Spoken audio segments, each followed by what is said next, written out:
तो मूवी के स्टार्ट में हम एक 8 साल के बच्चे को देखते हैं जो कि काफ़ी डरा हुआ रहता था।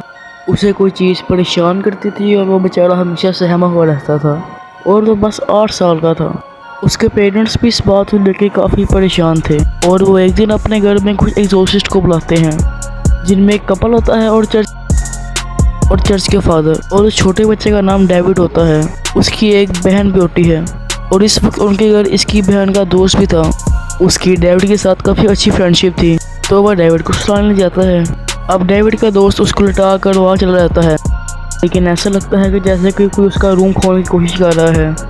तो डेविड जाकर वॉशरूम में छुप जाता है, लेकिन वहाँ पर उसको लगता है कि कोई उसको देख रहा है और उसको वहाँ पर कई ज़्यादा हाथ भी नजर आते हैं और शोर में खून आने लगता है और वो काफ़ी ज़्यादा डर जाता है और चिल्लाने लगता है और उसकी आवाज़ सुनकर सारे फैमिली मेम्बर्स ऊपर आ जाते हैं। लेकिन वो डेविड जो कि बस अभी 8 साल का बच्चा था, काफ़ी ज़्यादा गुस्से में आ चुका था और वो आउट ऑफ कंट्रोल हो चुका था और वो अपने डैड की टांग पर चाकू मार देता है और डिमोनियस उसको नीचे लेकर आ रहा होता है, लेकिन अपने नाखून से वो दीवार पर स्क्रैच करता जा रहा था, यानी उसे किसी ने पोसेस कर लिया था और उसको नीचे लाकर एक डाइनिंग टेबल पर उठा दिया जाता है और फादर उसके ऊपर कुछ स्पेल्स पढ़ने लगते हैं और वो लोग उसे कंट्रोल बनाने की कोशिश करते हैं। लेकिन इसी दौरान डेविड की मुझे जागने लगती है और वो काफ़ी ज़्यादा स्ट्रॉन्ग हो कर अपने आप को छुड़ा लेता है। इसी के साथ वहाँ पर बहुत ज़्यादा बुरा तूफान आने लगता है और फिर अचानक एक प्लेट आकर फादर के मुँह बजती है और फादर वहाँ पर गिर जाते हैं और डिमोनियस ने उनको काफ़ी मजबूती से पकड़ा हुआ था, लेकिन वो खुद को छुड़ाने की कोशिश में था और वो खुद को एक काफ़ी अजीब तरीके से फोड़ने लगता है जो कि देखने में बहुत खौफनाक था। उसे ऐसी हालत में देखकर उसके बहन के उसके पास जाता है और उससे कहता है कि आप बहन का दोस्त उसके पास जाता है और उसे पकड़ कहता है कि तुम जो भी हो इस मासूम बच्चे को छोड़कर मेरे अंदर आ जाओ। यानी वो वाकई डेविड से बहुत ज़्यादा प्यार करता था और उसके कहते सारी डेविड की आंखें नॉर्मल रहती हैं और डेविड के अंदर जो भी चुड़ैल वगैरह थी वो जाकर उस लड़के के अंदर आ जाती है और उसकी भी हालत ख़राब होने लगती है। दूसरी तरफ डेविड ने उन दोनों पर भी बहुत ज़्यादा बुरा हमला किया था और उसमें से एक लड़की की तबीयत बहुत ज़्यादा ख़राब हो चुकी थी और फ़ौरन उसको हॉस्पिटल ले जाता है। और दूसरी तरफ हम डेविड के बहन के दोस्त को देखते हैं जो कि अब बहुत बिल्कुल नॉर्मल हो चुका था और अपने दोस्त के साथ काम करवा रहा था, लेकिन जैसे ही वो घर के अंदर आता है और देखता है किसी दीवार में एक बहुत ज़्यादा होल हुआ है और वो जब उसके अंदर देखता है कि उससे कोई अजीब वहाँ पे खड़ा हुआ नजर आता है जो कि उस पर अटैक कर देता है, लेकिन वो किसी तरह खुद को बचा लेता है। लेकिन वैसे तो ये इससे बचा हुआ नहीं था क्योंकि वाकई ही वो सोल डेविड की बॉडी छोड़कर इस लड़के के अंदर आ चुकी थी और बहुत जल्दी इसकी बॉडी को बिगाड़ने वाली थी, यानी कि पूरी तरह से इसे अपने कंट्रोल में करने वाली थी। और वो फौरन वहाँ से बाहर निकल आता है और वो दरख्त पर बैठकर चेंसो की वजह से दरख्त को काट रहा होता है, लेकिन चेंसो स्टार्ट ही नहीं हो रही होती। तब भी उससे अपने के साथ खिड़की पर एक गोश्त दिखाई देता है जो कि उसे गोड़ रहा था और तभी चेंसो स्टार्ट हो जाती है और उससे उसे बॉडी भी काट सकती थी, लेकिन वो बेचारा बच जाता है और वो बेचारा काफ़ी ज़्यादा डर जाता है और अपनी गाड़ी लेकर वहाँ से जाने लगता है, लेकिन इसे रोक लिया जाता है। उधर हॉस्पिटल में जब वो मिल को होश आती है तो वो भी ये कहता है कि डेविड की बॉडी को वो सोल छोड़कर अब उस लड़के की बॉडी के अंदर जा फंसी है जो कि डेविड की बहन का दोस्त है। और वो अपनी वाइफ से कहता है कि फ़ौरन उनको कॉल करो और उन्हें बताओ कि ये सोल बहुत ज़्यादा खतरनाक है। उसकी वाइफ जब डेविड की बहन को कॉल करती है तो वो कॉल नहीं उठा पाता है क्योंकि वो बहुत ज़्यादा लाउड म्यूजिक लगाकर डांस कर रही होती है ताकि उसका दोस्त अच्छा फील करे, लेकिन उसकी तबीयत बहुत ज़्यादा ख़राब होती है क्योंकि वो बेचारा अपने कंट्रोल में ही नहीं था। उसे समझ ही नहीं आ रहा था कि वो वहाँ पे खड़ा कैसे है और वो काफ़ी वीक फील कर रहा था। जब उसका फ़ोन कोई नहीं उठाता तो वो परेशान हो जाती है और वो फ़ौरन से पुलिस को कॉल करती है और उनसे कहती है कि आप फ़ौरन से डेविड के घर जाएं। और डेविड की बहन जिस दूसरे आदमी से डांस कर रही होती है वो एक गोश्त मिल जाता है, उसकी शक्ल काफ़ी ज़्यादा अजीब हो जाती है और उसको डराने लगता है। वो काफ़ी चलाती है और वो काफ़ी ज़्यादा डर जाती है और अपने दोस्त को लेकर वहाँ से भाग जाती है। और दूसरी तरफ से पुलिस भी आ रही होती है और अब डेविड की बहन का दोस्त निकलते उसे अपनी वाइफ के साथ हमला कर देता है और उसे मार देता है और उसके कपड़े पर काफ़ी ज़्यादा खून लगा होता है। और जब वो बाहर निकलता है तो पुलिस मैन उसे देख लेता है और लड़की की आंखें अचानक चेंज हो जाती हैं क्योंकि इस पर अब सोल आ चुकी थी। तो पुलिस से बुलाती है तो वो दोबारा नॉर्मल हो जाता है और पुलिस वाला से कहता है कि तुम्हारे कपड़े पर खून कैसे लगा और तुम हमारे साथ हो। तभी हम देखते हैं कि तो वो मेल और फीमेल दोनों के साथ बैठा होता है। वो कहते हैं कि हम ये देखना चाहते हैं कि तुम्हारे में सोल है कि नहीं, तुम बाइबल पढ़ना शुरू करो, अगर तुम्हारे में सोल होगी तो तुम बाइबल नहीं पढ़ सकते। और तो इससे पता लगता है कि इसके अंदर कोई भी सोल नहीं है क्योंकि वो बाइबल पढ़ रहा था आराम से।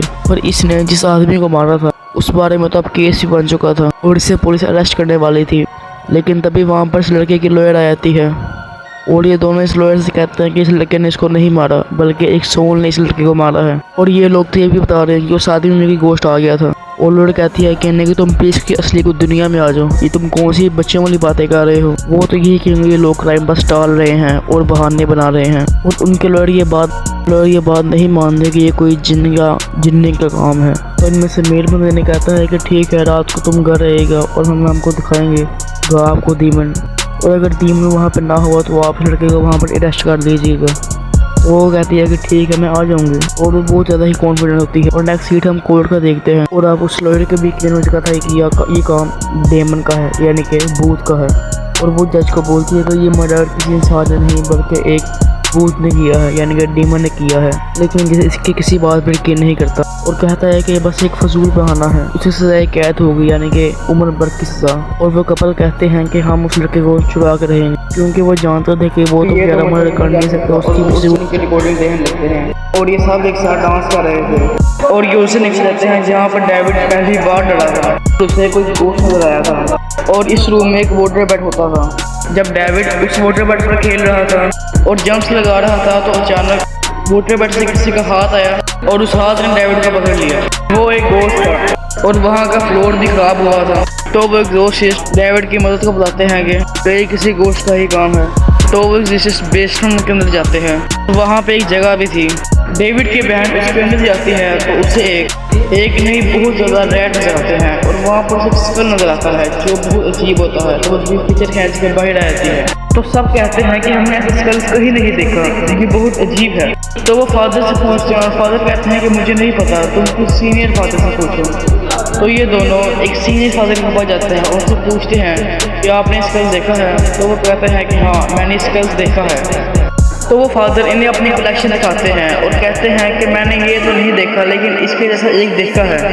और हम नेक्स्ट सीन में देखते हैं कि ब्लैक मैजिक आ रहा है। उसके पास एक अजीबोगरीब टेबल भी थी और उसके टेबल पर उस लड़के की तस्वीर भी थी। और वो जब इस पर ब्लैक मैजिक करती थी तो वो बेचारा डर जाता था। उसको महसूस होता था कि मेरे साथ कोई और भी खड़ा है, यानी कि एक गोश्त। तो यहाँ पर अचानक ही सीन चेंज हो जाता है और ये दोनों कपल एक डिटेक्टिव से मिलते हैं जो कि इन्हें बताता है कि हाँ ये स्कल मैंने पहले भी देखा है, ये देखें। तो वो उन्हें तस्वीर दिखाता है और ये दोनों स्कल बिल्कुल एक जैसे होते हैं।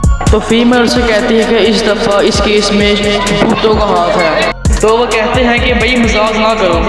को एक नाइफ मिली थी जिससे उस लड़कियां का कत्ल हुआ था। डिटेक्टिव से कहता है कि जिस केस की मैं बात कर रहा हूँ उसमें दो लड़कियां थी जो कि मारी गई थी, लेकिन उनमें से बस एक ही बॉडी मिली थी। तो ये तीनों वहाँ पर इन्वेस्टिगेशन करने जाते हैं तो उनमें से फीमेल फास्ट मिल जाती है जहाँ वो देखते हैं कि वही दो लड़कियाँ हैं और उनमें से एक लड़की दूसरी लड़की को मार देती है क्योंकि उसमें डीमन आ जाता है। वैसे ही एक्ट करती है जैसे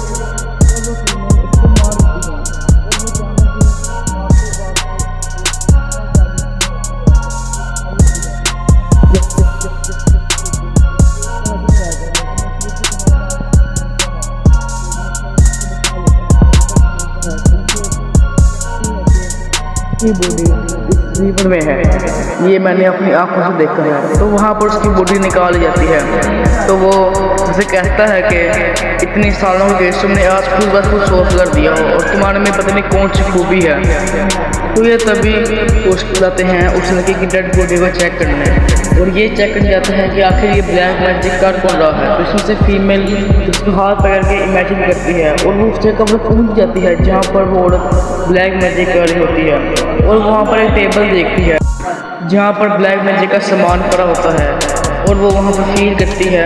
तो वहाँ पर उसको बहुत खतरनाक कुछ भी नजर आती है। तो उसे पूछती है कि तुम आखिर ये क्यों कर रही हो। तो अचानक ही एक डेड बॉडी खड़ी होकर इस पर अटैक करने लगती है। तो उसका हस्बैंड उसको उठा देता है और उसको मजबूरन उसका हाथ छोड़ना पड़ता है। तो नेक्स्ट सीन में वहाँ पर मेल को एक बुक नजर आती है जो कि काले जादू करने वालों को मारने के काम आती है। ये लोग उस कॉपी को फॉलो करके उस विच को मार सकते हैं। तो ये वहाँ पर उसको पढ़ने लगते हैं लेकिन वो विच इसको कंट्रोल कर लेती है और वही डेड बॉडी इसके पास रहती है। तो चाकू पकड़कर उसको मार लगता है लेकिन असल में ये अपनी बीवी को मार रहा था क्योंकि वो तो एक इमेजिनेशन थी और डेमन्स इसके दिमाग के साथ खेल रहे थे। तो वो कहता है कि ये तो बहुत खतरनाक बात है। तब ये दोनों मेल के पास जाते हैं और उससे पूछते हैं कि ये लड़की कौन है। तो तो वो कहते हैं कि कौन है, तो वहाँ पर एल्डर कहता है इसे तो ये लड़की मेरी बेटी है और यही विच है। तो वो कहती है कि फादर आपने मुझे पहले क्यों नहीं बताया। तो फादर उसको बेसमेंट में ले जाता है और वहाँ पर इसकी बेटी वो सारे ब्लैक मैजिक कर रही होती है और वो उसको नजर भी आती है और उसकी बेटी ऊपर जाके अपने फादर को ही मार देती है। तो उसके पास एक बहुत अच्छा चांस होता है उस टेबल को गिरा कर सारा ब्लैक मैजिक तोड़ दे, लेकिन वो टेबल इतना भारी होता है कि उससे गिराया ही नहीं जाता। इतने में वो भी वहाँ पर आ जाती है और इसको मारने की तैयारी कर लेती है, लेकिन इसका हस्बैंड वहाँ पर सेंस करके आ जाता है और इस बेसमेंट को तोड़ने लगता है। तो वो वहाँ पर बेचारी उसे डर कर भाग रही होती है और वो बीच इसके पीछे पड़ी होती है और वो बेचारी का पैर से होता गिर जाती है और इसके सामने एक मिरर होता है। तो इतने में बीच वहाँ पर पहुँच जाती है और इसको अटैक करती है, लेकिन इसके हाथ में एक पत्थर आता है, इसको पत्थर मार के लिए वहाँ से भाग जाती है। इतने में इसका हस्बैंड वहाँ पर आया था, वो बिच होती है इसको ब्लैक मैजिक कर देती है और इसको अपने वश में कर देती है। तो नेक्स्ट सीन में वो लड़का वो भी उसकी भी हालत बहुत ज़्यादा ख़राब होती है और वो बेचारा भी जेल में ही था, लेकिन उसकी हालत इतनी ख़राब होती है कि वो बहुत अजीब एक्ट करने लगता है। तो वहाँ पर हमें नेक्स्ट सीन में दिखाते हैं कि जो हस्बैंड था वो अब पूरी तरह बिच की कंट्रोल में आ चुका है। तो वो एक हैमर उठाता है और अपनी बीवी के ऊपर अटैक कर देता है। इतने में ही उसको पुरानी यादें आती हैं अपनी बीवी की कि कैसे हम मिले थे और उसको अपने प्यार को याद करता है। तो वो उसका ब्लैक मैजिक टूट जाता है तो वो उसी हैमर से उस टेबल को ही तोड़ देता है, जिससे वो बिच इतनी कमज़ोर हो जाती है कि वो बिच तरफ कर ही वहाँ पर मर जाती है।